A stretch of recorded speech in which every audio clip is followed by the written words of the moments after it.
ஓம் ஸ்ரீ குருபியோ நமக.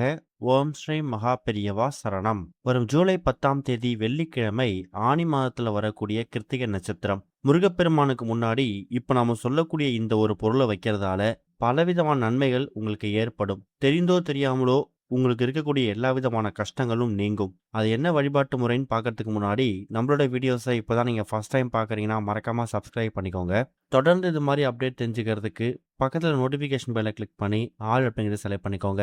இப்போ என்னென்ன பொருட்களை எப்படி பயன்படுத்த போறோம் அப்படிங்கிறத பத்தி தெளிவா தெரிஞ்சுக்கலாம். முருகப்பெருமானுக்குரிய விரதங்கள்லயே மிக உயரிய விரதம், சக்தி வாய்ந்த விரதம் எதுன்னு கேட்டீங்கன்னா கிருத்திகை நட்சத்திரம் தான். முருகப்பெருமானை வளர்த்த 6 கார்த்திகை பெண்களை போற்றும் விதமா சிவபெருமான் அவங்க 6 பேருக்கும் கொடுத்திருக்கக்கூடிய அற்புதமான வரம் தான் இந்த ஒரு கிருத்திகை நட்சத்திரம். இந்த ஒரு கிருத்திகை நட்சத்திரத்துல இந்த 6 கார்த்திகை பெண்களை நினைத்து யார் ஒருத்தவங்க வழிபாடு செய்றாங்களோ அவங்க கேட்கக்கூடிய வரம் கிடைக்கும்னு சிவபெருமான் அந்த 6 கார்த்திகை பெண்களுக்கும் ஒரு அருளாசை கொடுத்திருக்கார் அப்படிங்கிற மாதிரி நம்ம புராணங்கள்ல படிச்சிருப்போம். அந்த அளவுக்கு கிருத்திகை நட்சத்திரத்துக்கு ஒரு மிகப்பெரிய சக்தியும் ஒரு பலனும் இருக்கு.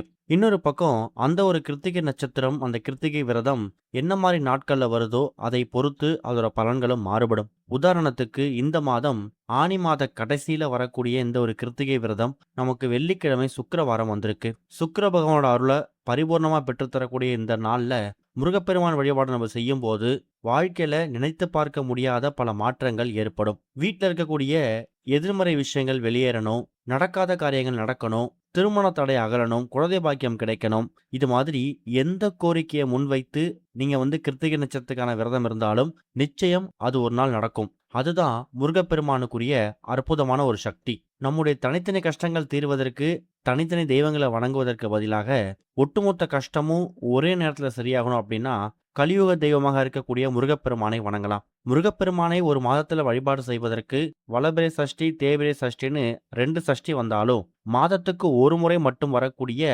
இந்த ஒரு கிருத்திகை விரதம் இருக்கு இல்லையா, இந்த தினம் சஷ்டியை விட 10 மடங்கு பலன் பெற்றது.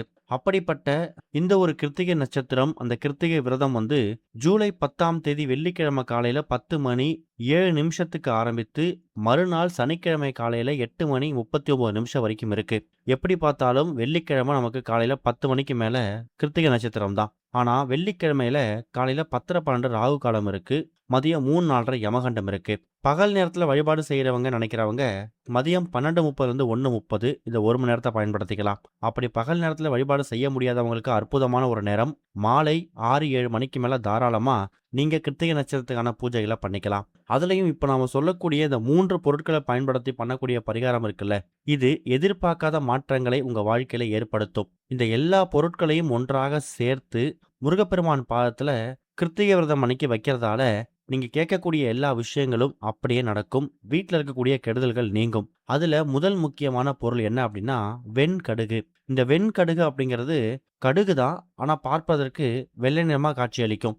இது நாட்டு மருந்து கடைகள்லையும் சூப்பர் மார்க்கெட்லையும் கிடைக்கும். விலை ரொம்ப கம்மி தான். கண் திருஷ்டியை போக்கக்கூடிய, எதிரிகள் தொல்லையை வேரோடு அறுக்கக்கூடிய பொருட்கள்ல இந்த ஒரு வெண்கடுகுக்கு அதிக பங்கு இருக்கு. காலபைரவர் வழிபாட்டிலையும் வாராகியம்மன் வழிபாட்டிலையும் இந்த வெண்கடுகு அதிகமா பயன்படுத்துவாங்க. முக்கியமா கண் திருஷ்டி, பில்லி, சூனியம், போட்டி இது மாதிரி எல்லா விஷயங்களையும் நீக்கக்கூடியது. அடுத்ததா பணவசியம், ஜனவசியம் இரண்டுத்துக்கும் பயன்படுத்தக்கூடிய ஒரு பொருள் தான் ஏலக்காய். அடுத்த ஒரு முக்கியமான பொருள் ஒரு காரியத்தடை நீக்கியாக இருக்கக்கூடிய கிராம்பு.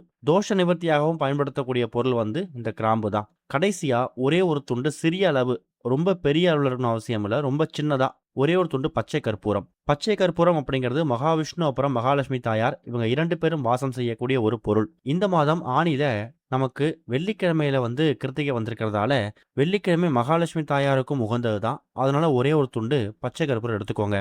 அதுக்கப்புறம் வீட்டோட பூஜை அறையில மாலை ஒரு 6-7 மணிக்கு மேல முருகப்பெருமானுக்கான வழிபாட்டெல்லாம் முடிச்சுட்டு ஒரு சிறிய கிண்ணத்துல அப்படின்னா அகல் விளக்கு, கூடுமான அளவுக்கு அகல் விளக்க பயன்படுத்துறது விசேஷம். அப்படி அகல் விளக்கு இல்லைங்கிறவங்க ஒரு சிறிய கிண்ணம் பயன்படுத்திக்கலாம். பிளாஸ்டிக் மட்டும் வேணாம். எடுக்கக்கூடிய அகல் விளக்கு ஏற்கனவே உங்க வீட்டில் பயன்படுத்தின அகல் விளக்கா இருந்தாலும் பரவாயில்ல, அதையே பயன்படுத்திக்கோங்க.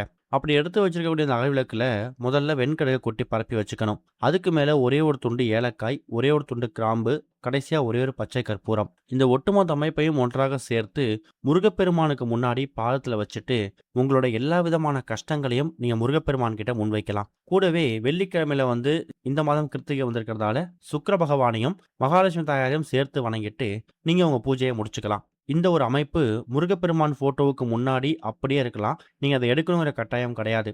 இந்த ஒரு கிருத்திகை அன்னைக்கு தயார் செஞ்சு வைக்கிறீங்கன்னா, சரியாக 1 மாதம் கழித்து அடுத்த மாதம் வரக்கூடிய கிருத்திகை அன்னைக்கு அந்த ஏலக்காய், கிராம்பு, பச்சை கற்பூரத்த மட்டும் தனியா எடுத்து வச்சுடுங்க. அந்த வெண்கடுகு இருக்கு இல்லையா? அத சாம்பிராணி தூபம் போடும்போது, அந்த சாம்பிராணி தூபத்த தூவி விட்டுருங்க.